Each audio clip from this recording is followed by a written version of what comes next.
Chers amis, quel plaisir, quelle fierté, quel honneur d'être ici parmi vous ce soir et de m'exprimer pour clore cette soirée de présentation de la liste pour les Briardants en toute confiance, conduite par Alain Calmat et dont je suis très heureux d'être l'un des animateurs. Une élection municipale, c'est d'abord un candidat à la fonction de maire. Et le nôtre s'appelle Alain Calmat. Son parcours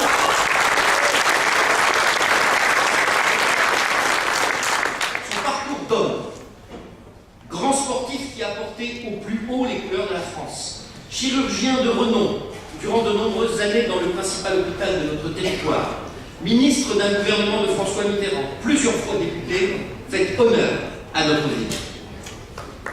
Son bilan de maire, depuis qu'il a pris la suite du regretté Alfred Marcel Vincent en 1995, constitue un gage de sa crédibilité à exercer de nouveau cette importante responsabilité. Les Livriennes et les Livriens peuvent-ils sérieusement en dire autant s'agissant de la principale liste concurrente?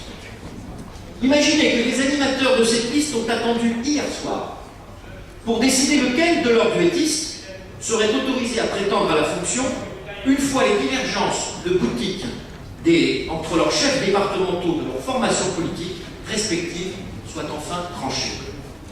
À peine plus de 3 semaines pour endosser le costume de candidat à la mission de maire, c'est sans doute un peu court. Et savez-vous finalement qui est sorti du chapeau? Eh bien, je leur laisse le soin de faire connaître cette information, qui n'est tout de même pas anodine. Il leur reste 15 jours pour renseigner leurs électeurs. Quoi qu'il en soit, je ne crois pas être le plus mal placé pour l'affirmer. Il faut du temps pour se préparer à cette haute mission, qui est sans doute le plus beau des mandats. Et puisque nous sommes sur le sujet, nos duettistes interchangeables ont prétendu dans un de leurs tracts que je me serais retiré de la course au fauteuil de maire, curieux vocabulaire, révélateur d'une peu engageante conception du service de nos concitoyens. Je ne cours pas, messieurs, je marche. Pas après les honneurs, pas après un fauteuil, mais dans les pas qui me semblent les plus appropriés à l'intérêt de ceux qui m'ont majoritairement et personnellement fait confiance, expérience dont ils n'ont eux-mêmes encore jamais eu l'honneur, mais qui m'oblige. Et cette préoccupation de l'intérêt général m'a conduit à considérer que pour l'instant, le meilleur service que je pouvais rendre à mes concitoyens, c'était de consolider mon action de député et de demeurer pleinement engagé pour les Briardants aux côtés d'Alain Calmat.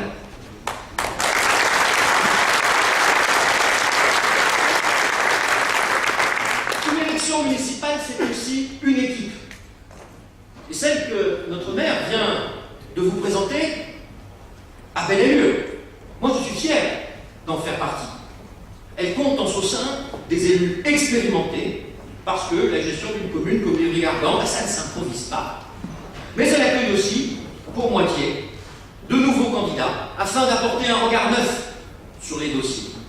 Conjuguer expérience et renouvellement, ce n'est pas constituer un binôme entre un politicien dont la fréquence des changements d'étiquette est égale que la constance des échecs électoraux et un jeune militant qui mène là sa première campagne électorale.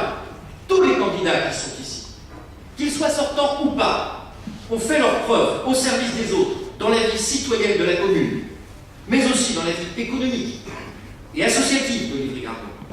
Dans la diversité, avec leur parcours respectif, ils sont le gage de la crédibilité de la future équipe municipale que nous proposons au suffrage des Livriennes et des Livriens.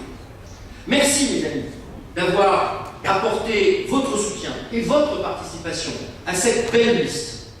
Personne ici ne s'est subitement réveillé uniquement à l'approche de l'élection. Pour notre part, la nuit, nous dormons et le jour, nous agissons. Et cette affirmation n'est pas un simple slogan de campagne. Une élection municipale, c'est aussi une ambition. La nôtre est simple. Offrir le meilleur possible aux habitantes et aux habitants de l'Ivry-Gardon. Le meilleur, bien sûr, mais aussi le possible. La gestion responsable des affaires communales, telle que nous la pratiquons depuis que je suis élu aux côtés d'Alain Calmat, c'est-à-dire depuis le tout début, nous permet d'aborder cette mandature sur des bases saines. Notre dette est faible, et n'a servi qu'à financer des projets d'avenir pour lesquels il est légitime de recourir à l'emprunt. Nous avons toujours eu pour première préoccupation, lors de l'élaboration de chaque budget communal, et nous en avons élaboré quelques-uns, de ne pas avoir les yeux plus gros que les moyens de la commune. Nous n'avons jamais considéré l'augmentation de la pression fiscale comme une variable d'ajustement de nos équilibres budgétaires. Et nos contradicteurs semblent s'en émouvoir, pour ne pas dire le regretter. C'est même chez eux quasi obsessionnel.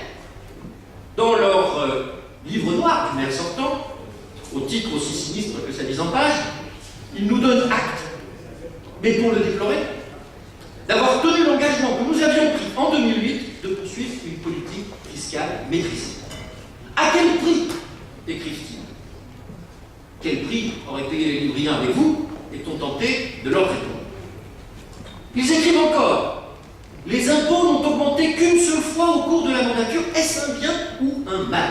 S'interroge encore nos bêtises, cette fois-ci c'est dans le Parisien. Poser cette question, c'est une manière de répondre. À notre place, il se serait posé chaque année cette tentante question. Et comme selon la formule d'Oscar Wilde, la meilleure façon de résister à la tentation, c'est d'y céder, il n'aurait pas manqué d'augmenter l'addition chaque année. Au cas où vous ne l'auriez pas encore bien compris, dans un autre tract, il regrette une fois de plus que nous n'ayons pas augmenté la part communale des impôts locaux depuis 2010, au risque, écrivent-ils, de compromettre l'investissement au service des habitants. Tout ceci sous le titre « Méfions-nous ». Eh bien, pour ma part, je serais tenté de dire aux Livriennes et aux Livriens « Méfiez-vous ». Et s'agissant de notre liste, nous réaffirmons notre ambition de maintenir une saine gestion. Nos engagements pour les 6 prochaines années sont compatibles avec les possibilités budgétaires d'une commune comme la nôtre. Nous refusons donc tout ce qui relève de l'aventure et des postures démagogiques. Une équipe municipale, c'est aussi un exercice de cohérence. Pour démontrer que certains en sont quelque peu dépourvus, je prendrai seulement, il pourrait y en avoir beaucoup d'autres, l'exemple de la sécurité, préoccupation majeure de nos concitoyens, mais aussi hausse régulièrement rongée par les candidats en mal de sujets de conversation.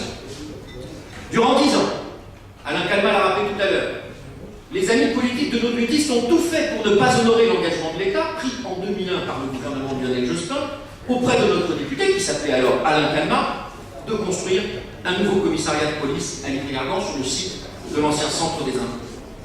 Aucun de ces candidats n'a alors jugé bon de lever le petit doigt pour actionner ses amis du gouvernement de l'époque et essayer de sortir ce projet du sommeil dans lequel il avait été précipité. Peut-être n'étaient-ils pas eux-mêmes encore réveillés. À la décharge de l'un, il n'était sans doute pas au courant. Quant à l'autre, il est probable qu'il ait peu d'amis à actionner dans son carnet d'adresses. Dès mon élection à l'Assemblée nationale, j'ai obtenu du nouveau ministre de l'Intérieur, Manuel Valls, que ce dossier reprenne son cheminement normal. Moins de 2 ans après, les travaux sont effectivement commencés, on peut le voir si on passe sur la Nationale 3 ou l'avenue de Sully. Eh bien, ils ne sont encore pas contents. Et à défaut de se faire tout petit sur un sujet sur lequel ils n'ont guère brillé, les voilà qui minaudent. Le commissariat, c'est bien. Mais, et je cite, la délinquance est en hausse du fait de l'insuffisance des effectifs de police, écrivent-ils dans leur petit livre noir, à chacun sa couleur de prédilection. Mais au fait, rappelez-moi, quelle majorité a supprimé 13 700 postes de policiers et de gendarmes au cours du précédent quinquennat, ce qui a engendré une perte d'1 millier de policiers pour le seul département de la Seine-Saint-Denis? Et quelle majorité s'emploie depuis 2 lois de finances à colmater une telle saignée? Quant à la délinquance qui serait en hausse, où sont-ils allés chercher leurs chiffres? À quoi les comparent-ils? Aux statistiques bidonnées des 2 précédents quinquennats? Comme le disait Pierre Dac, quand les bandes sont franchies, il n'y a plus de limite. Afin de rester courtois, j'ai préféré cette référence à une autre de Michel Audiard qui m'est venue en même temps à l'esprit, mais je n'oserais pas tout ici, de peur d'être mal reconnu. Une élection municipale, c'est enfin un contrat de confiance. Notre liste porte dans cette campagne des propositions sérieuses et réfléchies pour répondre aux attentes des Livriens telles qu'ils les expriment au quotidien dans les échanges que nous avons construits avec eux, sur le terrain, dans la durée. Nous ne les avons pas élaborés à l'aveugle, en nous réveillant d'une longue léthargie, au moyen d'un questionnaire que vous avez peut-être reçu et dont la vacuité disputait la première place à la démagogie. Dans quelques jours, vous recevrez dans votre boîte aux lettres, en même temps que notre bilan du mandat écoulé, car il faut rendre des comptes, notre projet sur le mandat à venir. D'après nos concurrents, nous n'aurions plus aucune idée novatrice. J'ai envie de leur répondre, et vous, qui jusqu'à ce jour ne vous en êtes tenu qu'à formuler des critiques, quel est votre programme? Si ce n'est pas tout promettre, et en particulier d'augmenter les impôts.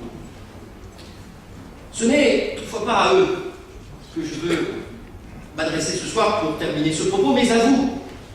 Et au-delà de vous, et grâce à vous, à tous les livriens, pour leur dire, dans les 15 jours qui restent, vous allez avoir des choses dans les boîtes aux lettres, on va vous en donner sur les marchés, lisez, comparez, jugez, et faites un choix éclairé.